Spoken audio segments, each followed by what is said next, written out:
तो ये वो व्यक्ति है जो प्रधानमंत्री के बेहद करीबी हैं। ये वो व्यक्ति हैं जिनके बारे में प्रधानमंत्री अपनी चुनावी रैली में जिक्र करते हैं, तमाम सेल्फी खिंचाते हैं। पेटीएम पर पहले भी अपने डेटा को भारतीय जनता पार्टी के साथ साझा करने का गंभीर आरोप लग चुका है। मोदी जी के मधुर संबंधों के चलते उद्योगपति कानून को ताक पर रखकर काम कर रहे हैं। पहले अडानी और अब ये बार बार जो मोदी जी के लाडले हैं उनके खिलाफ एजेंसियां शिथिल क्यों पड़ जाती हैं। पेटीएम का स्टॉक लगातार गिर रहा है, माइनॉरिटी शेयर होल्डर्स इससे आहत हैं। जिस कंपनी पर मनी लॉन्ड्रिंग जैसे गहन आरोप इस देश के banking regulator reserve bank of India ने लगाए हैं, वो किस तरह से खुला घूम रहा था और प्रधानमंत्री उसका प्रचार प्रसार और पैरवी क्यों कर रहे थे।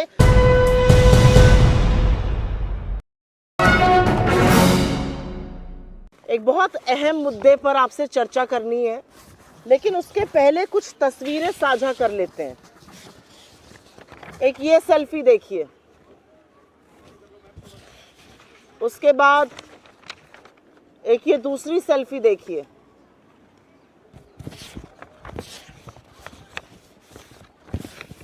फिर एक तीसरी सेल्फी देखिए, एक चौथी भी लेकर आई हूं। इन सेल्फियों को देखने के बाद आपको कुछ और दिखाऊंगी। 10 नवंबर 2016 को इस देश के तमाम अखबारों में, अगर आप थोड़ा जूम इन कर पाएं, तो फ्रंट पेज पर, कवर पेज पर 10 नवंबर 2016 नोटबंदी के 2 दिन बाद एक बड़ा सा विज्ञापन कवर पेज पर छपा था। और आप लोग तो प्रबुद्ध मीडिया के साथी हैं, आप जानते हैं कि कवर पेज कितना महंगा होता है, लेकिन ये कवर पेज का विज्ञापन छपा था जिस पर मोदी जी को मजबूत निर्णय, नोटबंदी जैसे मजबूत निर्णय को लेने के लिए साधुवाद किया गया था। पेटीएम ने छापा था। ये वही पेटीएम है जो नरेंद्र मोदी जी के ऊपर एक पिक्चर बनी है, थोड़ी घटिया सी पिक्चर थी, कोई बात नहीं। उस पर 15% का कैशबैक देता है, 200 रुपए कैशबैक, जिसका जिक्र प्रधानमंत्री उत्तराखंड की अपनी रैली में करते हैं। तो ये सारी सेल्फी में जो व्यक्ति आपको दिख रहा है, तमाम वीडियो हैं उछल कूद करते हुए, डांस करते हुए, खुश होते हुए। ये वीडियो विजय शेखर शर्मा के हैं, जो पेटीएम के सीईओ हैं, जो पेटीएम के संस्थापक हैं, फाउंडर हैं। और इस तरह का साधुवाद देना, इस तरह की खुशी व्यक्त करना स्वाभाविक है, क्योंकि मोदी जी ने छप्पर फाड़ के उनको खुशियां देने का काम किया है। आप ये सोचिए कि जिस नोटबंदी ने अर्थव्यवस्था को अधिया दिया, जिस नोटबंदी ने हजारों लाखों एमएसएमईज बंद कर दिए, लोगों को बेरोजगार कर दिया, उस नोटबंदी को साल दर साल अपने लिए सबसे शुभ दिन मानने का काम करने वाले व्यक्ति विजय शेखर शर्मा हैं।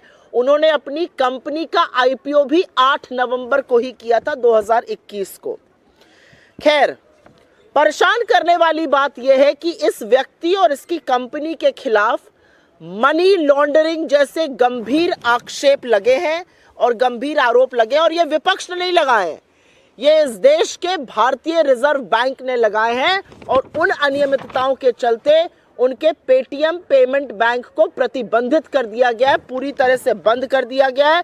ना वो टॉपअप कर सकते हैं, ना वो कुछ क्रय कर सकते हैं, ना वो जमा कर सकते हैं पैसा। 29 फरवरी से पेटीएम पेमेंट बैंक पूरी तरह बंद हो जाएगा। आपकी जानकारी के लिए सारी कार्रवाई आरबीआई ने अपने अधिनियम 35A के तहत की है। तो ये वो व्यक्ति है जो प्रधानमंत्री के बेहद करीबी हैं। ये वो व्यक्ति हैं जिनके बारे में प्रधानमंत्री अपनी चुनावी रैली में जिक्र करते हैं, तमाम सेल्फी खिंचाते हैं। आप सब जानते हैं, प्रधानमंत्री की तस्वीर को अगर आप किसी अखबार में इस्तेमाल करते हैं विज्ञापन के लिए, तो आपको पीएमओ की संस्तुति चाहिए होती है। तो ये बहुत करीबी है प्रधानमंत्री के, बहुत चहेते हैं, बहुत लाडले हैं। और अब ये मनी लॉन्ड्रिंग जैसे आक्षेपों से घिरे हुए हैं। और ऐसा नहीं है कि ये गाज एकदम से गिर गई है, क्योंकि अगर खबर देखिए और रिपोर्ट्स जो आप ही लोग लगा रहे हैं उनके मुताबिक 2017 में लाइसेंस मिलने के 1 साल के अंदर गंभीर घपले शुरू हो गए थे और आरबीआई ने बार बार दंडित करने का भी काम किया। कभी जमाकर्ताओं पर रोक लगी, कभी जुर्माना लगा 6-6 करोड़ रुपए का, तमाम चीजें हुई। लेकिन उस दौरान भी, उसके बावजूद भी प्रधानमंत्री इनकी पैरवी करते रहे, इनका प्रचार प्रसार करते रहे। कुछ बातें जिन पर इनको यह सजा सुनाई गई है उसका उल्लेख कर देती हूं। खबरों के मुताबिक आरबीआई ने 35 करोड़ पेमेंट बैंक के जो वॉलेट थे उसका निरीक्षण किया। उसमें से 31 करोड़, 35 करोड़ का निरीक्षण किया, 31 करोड़ निष्क्रिय पाए गए। पैन कार्ड, एक एक पैन कार्ड हजारों नंबरों से जुड़ा पाया गया। लाखों खातों का केवाईसी नहीं हुआ था। मनी लॉन्ड्रिंग की संभावनाएं इसी से उजागर हुई। बैंक द्वारा लगातार झूठी अनुपालन रिपोर्ट देती जाई गई और जो ग्रुप 197 कंपनी का नाम है, लेकिन पेटीएम की जो ग्रुप कंपनीज हैं उसमें आपस में जो घपला था उसके चलते आरबीआई ने ये बड़ा कदम उठाया। यहां पर 2 चीजों की बात करनी जरूरी है, क्योंकि पेटीएम पर पहले भी अपने डेटा को भारतीय जनता पार्टी के साथ साझा करने का गंभीर आरोप लग चुका है। आरबीआई ने पेटीएम पेमेंट बैंक के बीच और पेटीएम के बीच होने वाले डेटा ट्रांजैक्शन पर भी गहन चिंता जताई है और यह भी सामने आता है कि इस चिंता के बावजूद ना शीर्ष अधिकारियों का तबादला हुआ, ना उनके खिलाफ कोई कदम उठाया गया और कंपनी ने बिजनेस बनाने के जुनून में लगातार नियमों का उल्लंघन किया और हर तरह के कानून को ताक पे रखा। शायद वो एक कहावत है हमारी तरफ, कहते हैं जब सैया भय कोतवाल तो डर काहे का। मोदी जी साथ में हैं, उनके साथ सेल्फी खींच रही हैं, वो प्रचार प्रसार आपका इलेक्शन रैली में कर रहे हैं, तो डरने की क्या बात है इन लोगों को। खैर, एक और चिंता जो आरबीआई ने जताई वो पेमेंट बैंक की शेयर होल्डिंग को लेकर है। करीब 49% हिस्सेदारी पेटीएम कंपनी की थी, जिसे लोग 197 कम्युनिकेशन के नाम से जानते हैं, लेकिन 51% हिस्सेदारी इस बैंक की सिर्फ और सिर्फ एक व्यक्ति विजय शेखर शर्मा के पास थी, जिनकी सारी सेल्फी मैंने आपके सामने साझा करी है। और ये एक बहुत चिंता का विषय है, क्योंकि इससे ये साफ होता है कि एक व्यक्ति जिस तरह का भी निर्णय चाहे वो कर सकता था। अंत में आरबीआई की कार्रवाई की एक बड़ी वजह, और ये बहुत चिंता का विषय ये भी था कि चीनी निवेश भर भर के, चीन की कंपनी का निवेश भर भर के पेटीएम में था। पहले अलीबाबा और उसके बाद भी जो एंट ग्रुप है चाइना का, उसके पास करीब 10% साझेदारी आज भी है और संभावनाएं हैं कि डेटा की साझेदारी उस कंपनी के साथ की गई। तो अंत में कुछ बड़े सवाल खड़े हो जाते हैं, कुछ बड़े गंभीर मुद्दे खड़े हो जाते हैं जिसको उठाना जरूरी है।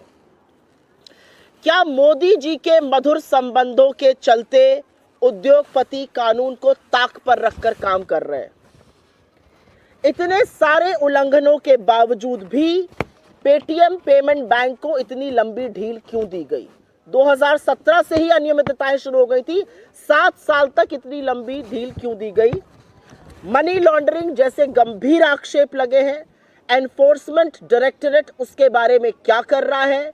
ईडी कौन सी नींद सो रहा है पेटीएम को लेकर? ये जरूर पढ़ना चाहिए। पेटीएम ने बीजेपी, भारतीय जनता पार्टी और पीएम केयर्स फंड को कितना चंदा दिया और क्या उस चंदे की बदौलत वो आज तक बचा रहा है?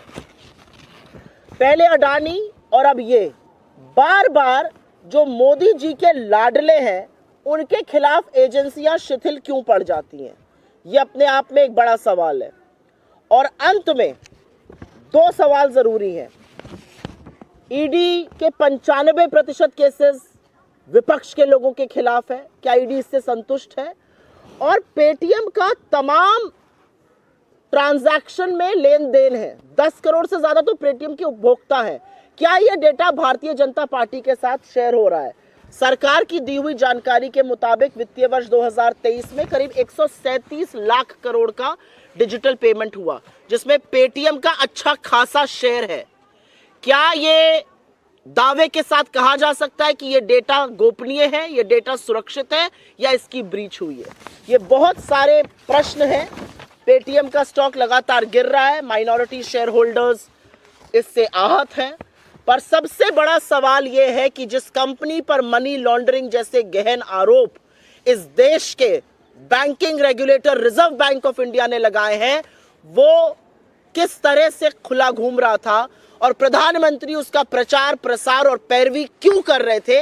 आज ये सवाल उठना भी जरूरी है और इसका जवाब भी आना जरूरी है।